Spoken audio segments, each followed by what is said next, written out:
कि हमारे यहाँ मनुस्मृति थी नहीं है।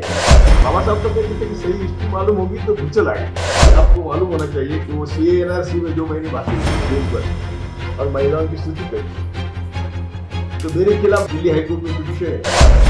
किसी भी पार्टी में तुम जाओ, वो पार्टी की आइडियोलॉजी मनुवादियों के तरफ झुकी हुई है और मनुवाद तो हमारा शत्रु है। और मेरे प्यारे बहनों और भाई, जब हम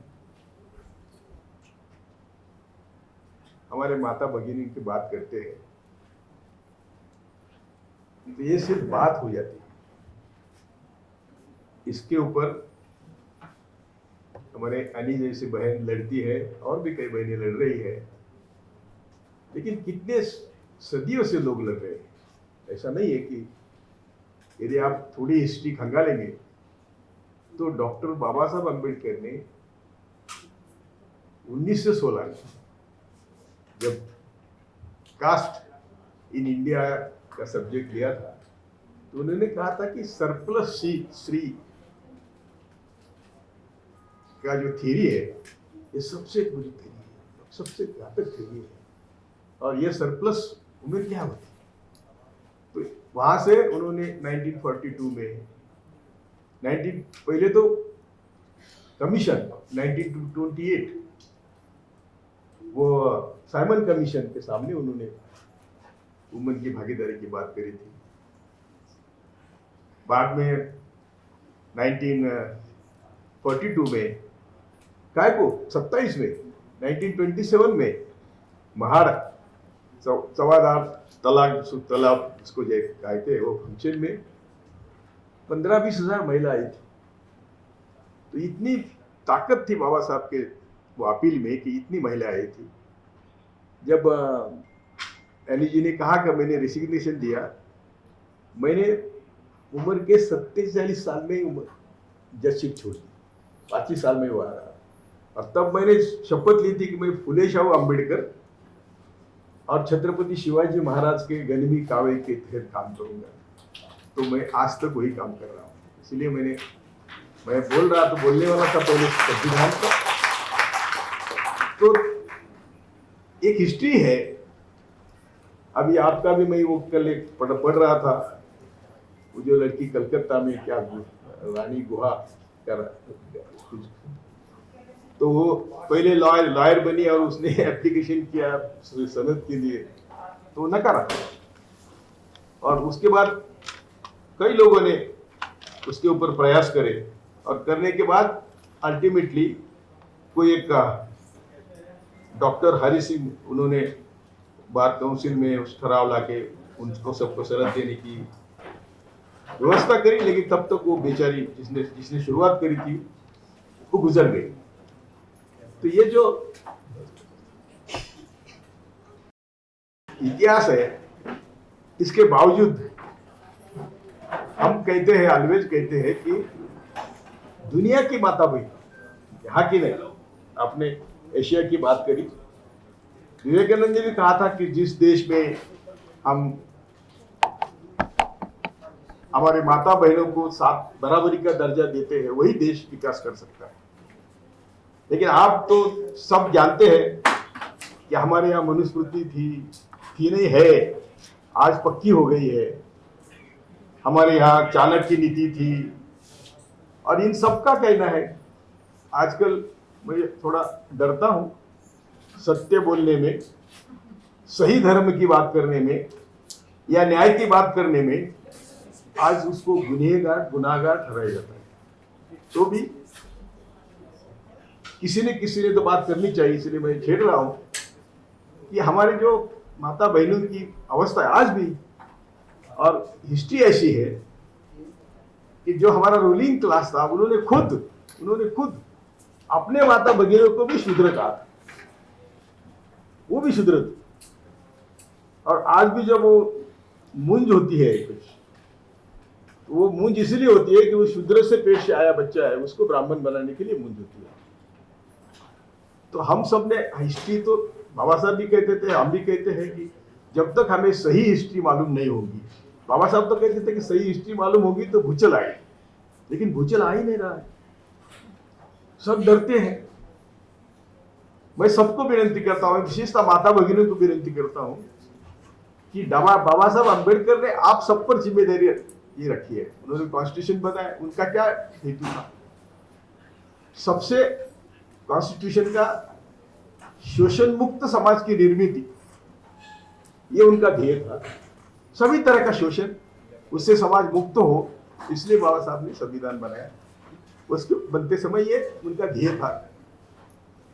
वैसा छत्रपति शिवाजी महाराज ने अपने जमाने में, जब मनुस्मृति का बहुत स्ट्रांग होल्ड था, तब भी बाबा साहब ने अपनी माता को सती नहीं जाने दिया और सबको बराबरी का दर्जा देने की कोशिश करी।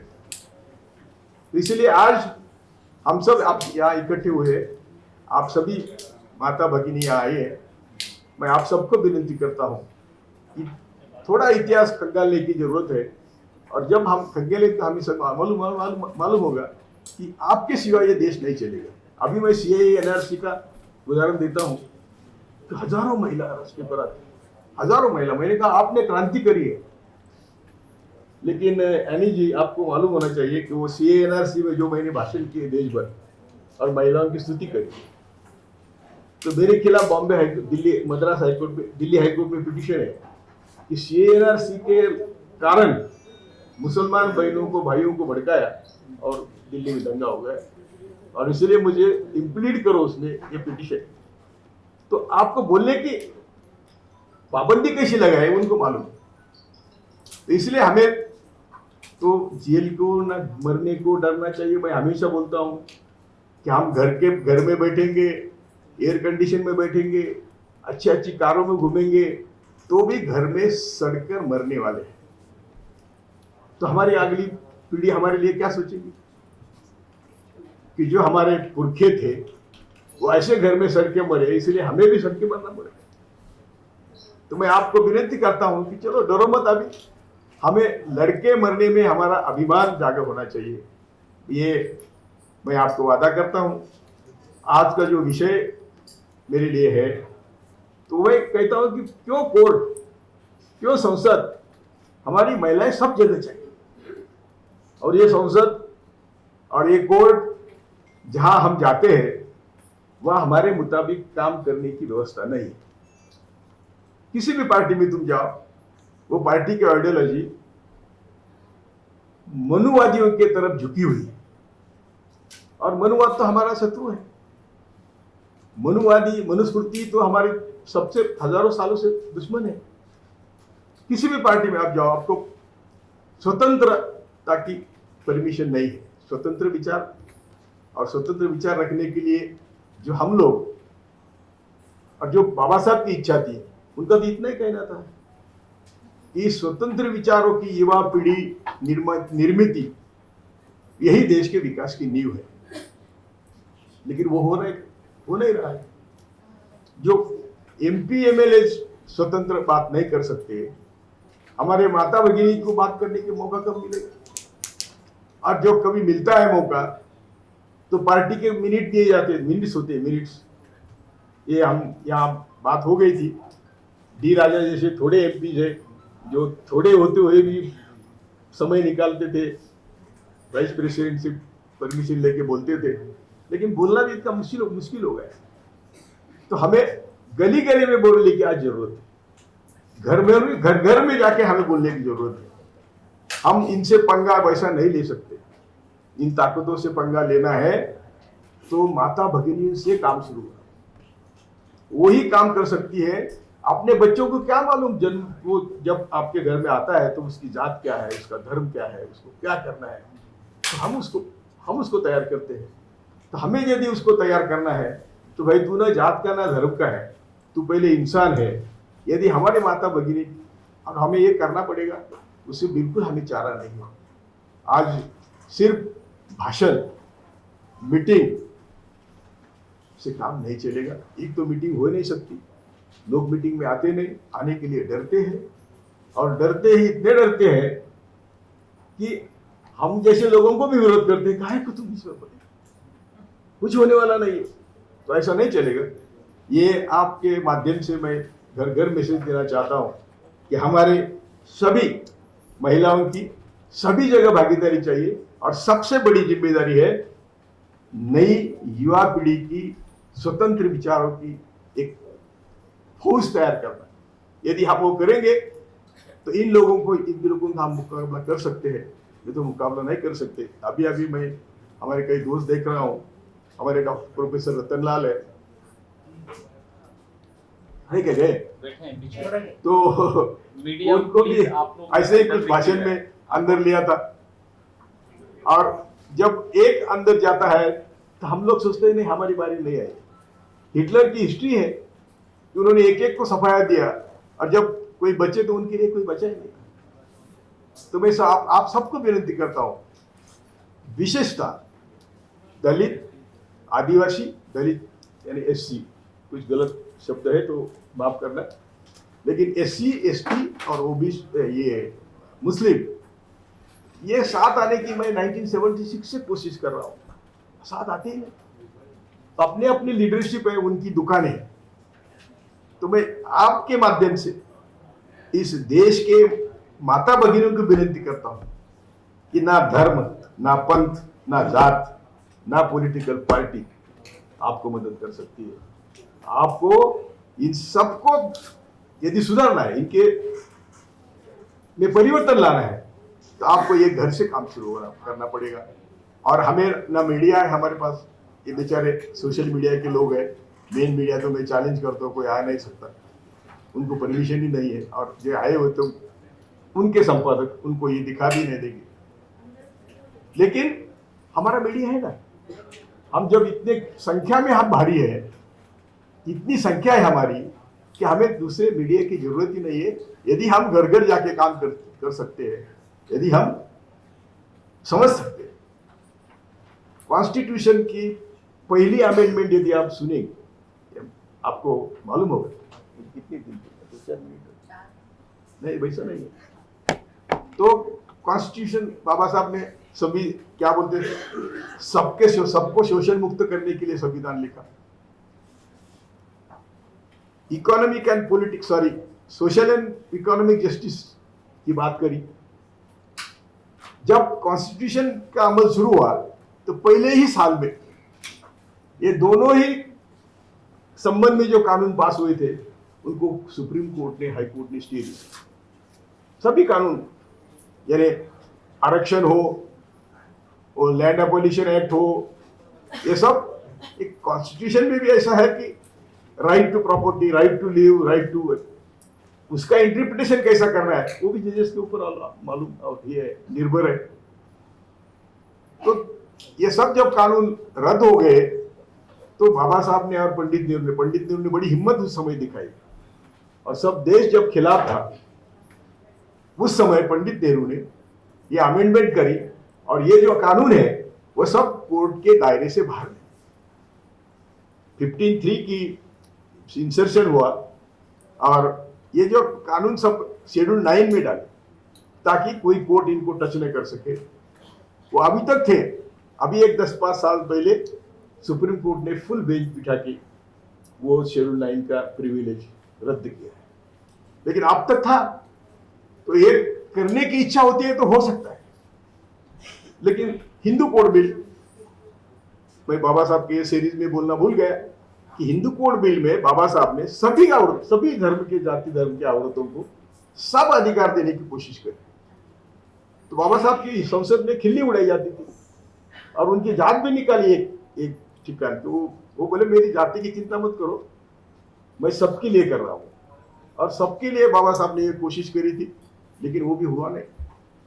तो जब जब आपके उद्धार की बात आई, जब आपको आपके भागीदारी की बात आई, तो बीच में चाणक्य आया, क्योंकि चाणक्य का कहना था कि exploit everybody, that's all, and that is what being done now.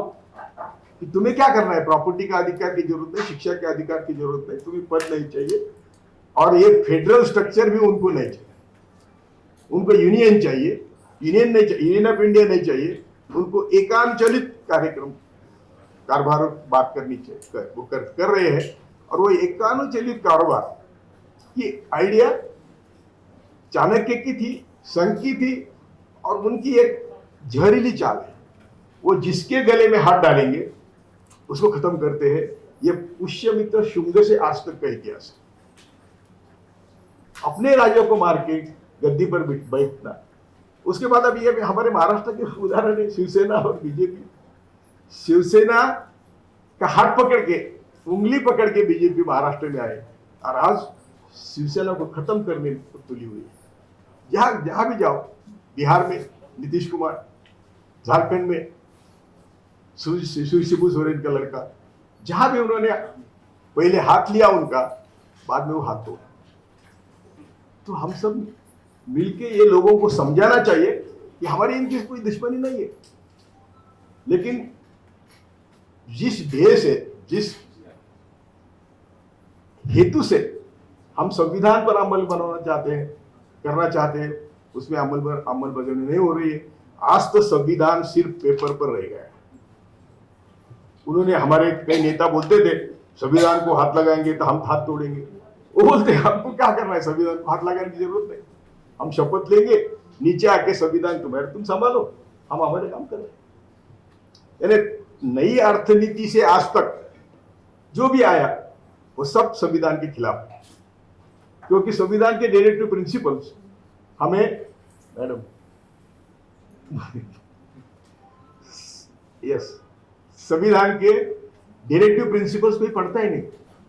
और डायरेक्टिव प्रिंसिपल्स क्यों आए, तो बाबा साहब की इच्छा थी कि हम ये सब फंडामेंटल राइट में लाए, लेकिन फंडामेंटल राइट में लाने में विरोध हो गया, तो इसलिए बाबा साहब ने वो सब डायरेक्टिव प्रिंसिपल के माध्यम से कॉन्स्टिट्यूशन में लाए। और उनका एक ही प्रिंसिपल है, सोशल, इकोनॉमिक, पॉलिटिकल जस्टिस। यानी सामाजिक विषमता दूर करो, आर्थिक विषमता दूर करो, राजनीतिक विषमता दूर करो। ये आपके हर कानून का बेस होना चाहिए, ये डायरेक्टिव प्रिंसिपल का मैंडेट है, लेकिन कोई देखता नहीं। इसलिए आज तक न हमारे संविधान का अमल हुआ, न हमारे माता भगिनियों की भागीदारी की बात हुई, और जब बात आई तो वो टाल दी गई। इसलिए मैं आप सबको इत्तला करता हूं, आपको विनती करता हूं कि हम सब मिलके घर घर जाके हमें इस व्यवस्था को पहले हम समझे, और ये व्यवस्था के खिलाफ हम घर घर जाके लोगों को बोले। हमारे जो दोस्त है संजीव जी, उनका मैं आभारी हूँ। हमारे लारेब ने सुबह मुझे एक व्याख्या बताई थी डेमोक्रेसी की कि बोले इतनी हम आसान भाषा में बोलते हैं, सबकी भागीदारी और सभी में भागीदारी, सबकी भागीदारी और हर जगह भागीदारी। तो ये हमारी महिलाओं के लिए भी एप्लीकेबल है, हम सबके लिए भी एप्लीकेबल है। और जो एक ही सेंटेंस खत्म करता हूं, जो भी जिनको हम सुखी देश कहते हैं वो क्या करते हैं, किस समाज में क्या कमी है उस समाज को वो देने की बात करते हैं। इसीलिए वो देश सब दुनिया में सबसे सुखी देश है। जय भारत, जय शिवराय, जय शिवराय। फुले शाहू अम्बेडकर के रास्ते से और छत्रपति शिवाजी के गनिमी कावे से ही हम ये जीत सकते हैं। ताकतवर आदमी, ताकतवर शत्रु के साथ लड़ना है हम। जय भारत।